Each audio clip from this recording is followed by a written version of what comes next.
I don't think hell exists. I happen to believe in life after death, but I don't think it's got a thing to do with reward and punishment. Religion is always in the control business. And that's something people don't really understand. It's in the guilt-producing control business. And if you have heaven as a place where you're rewarded for your goodness and hell as a place where you're punished for your evil, then you sort of have control of the population. And so they create this fiery place, which has quite literally scared the hell out of a lot of people throughout Christian history. Mm-hmm. And it's part of a control tactic. But wait a minute, you're saying that hell, the idea of a place under the earth or somewhere where you're tormented for an eternity, is actually an invention of the church? I think the church fired its furnaces hotter than anybody else.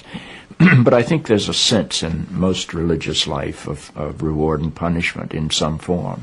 The church doesn't like for people to grow up, because you can't control grown-ups. That's why we talk about being born again. When you're born again, you're still a child. The people don't need to be born again. They need to grow up. They need to accept their responsibility for themselves and the world. What do you make of the theology, which is quite prominent these days in America, which is that there is one guaranteed way not to go to hell, and that is to accept Jesus as your personal Savior? Yeah, I grew up in that tradition.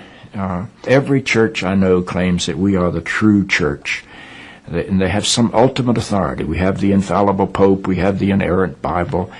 The idea that the truth of God can be bound in any human system, by any human creed, by any human book, is almost beyond imagination for me.